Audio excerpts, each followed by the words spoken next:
សៀមនេះមិនមែនជាជនជាតិនៅលើទឹកដីសៀមសប្តាហ៍ទេជាជនជាតិដែលមកពីប្រទេសចិនខេត្តយូណានសៀមនេះក្រុមកុលសម្ព័ន្ធជាចៅទាំងប្រុសទាំងស្រីហ្នឹងមករបស់រុស្ស៊ីធ្វើចៅចូលទៅរុករៀនទន្ទ្រានប្រជាពលរដ្ឋចិននៅខេត្តយូណានណាក៏រដ្ឋាភិបាលនៃប្រទេសចិនហ្នឹងគេចាត់វិធានការគេកម្ចាត់ដេញចេញពីស្រុកគេហ្នឹងអត់ឲ្យនៅ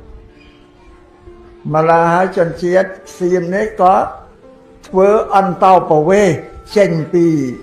ខេត្តយូណានមកអន្តោប្រវេសន៍គឺចេញមករកទីតាំងភូមិករនៅថ្មីក៏ដល់អន្តោប្រវេសន៍មកដល់មកនៅលើទឹកដីកម្ពុជាអញ្ចឹងណាដីសៀមសប្តាហ៍នេះដីកម្ពុជាយើងពីសង្គមណាបងហើយនឹងដីរបស់ម៉ូនប្រទេសមូនមួយ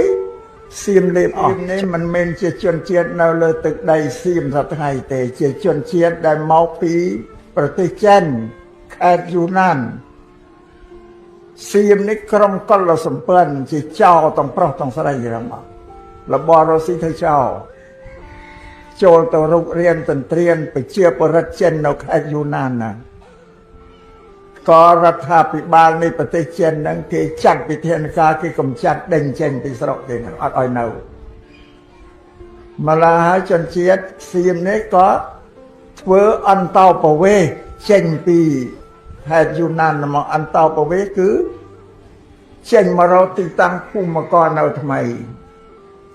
ក៏ដល់អន្តោប្រវេសន៍មកដល់មកនៅលើទឹកដីកម្ពុជាអញ្ចឹងណាដីសៀមសប្តាហ៍នេះដីកម្ពុជាយើងពីសង្គមណាបងហើយនឹងដីរបស់ម៉ូនប្រទេសមូនមួយសៀមលេបអស់